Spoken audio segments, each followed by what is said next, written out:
আসসালামু আলাইকুম প্রিয় দর্শক। আজকে ঘরোয়া উপকরণ দিয়ে ঝাল ঝাল স্পাইসি পাস্তা রান্না করে দেখাবো। এটা এতটাই মজা যে একবার খেলে মুখে স্বাদ লেগে থাকার মতো। তো যাই হোক, কথা না বাড়িয়ে মূল রেসিপিতে যাওয়া যাক।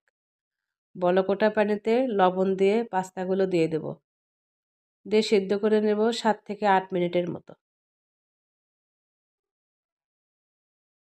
এটা মুরগির গোস্ত আর মুরগির ডিম দুটো দিয়ে রান্না করব। এটাতে আমি ব্যবহার করেছি মুরগির বুকের মাংস।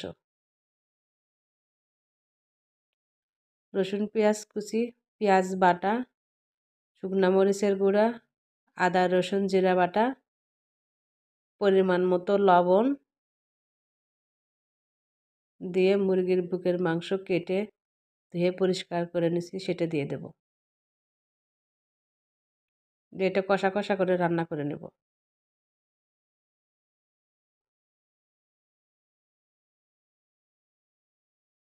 একটা কড়াইয়ে ডিম ভেঙে একটু লবণ দিয়ে ডিমটা কুচি কুচি করে নেব। এর ভেতরে পাস্তাগুলো ঢেলে দেব।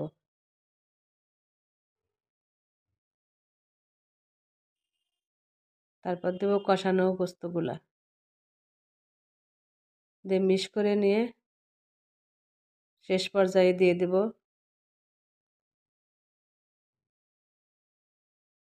টমেটো সস আর ভাজা মশলার গুঁড়া দিয়ে মিক্স করে নিলেই এটি খাবার যোগ্য।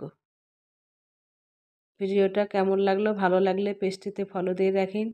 বেশি বেশি লাইক শেয়ার কমেন্ট করিন। আর আমার চ্যানেলটিতে সাবস্ক্রাইব করে আমার সাথেই থাকবেন। আল্লাহ হাফেজ।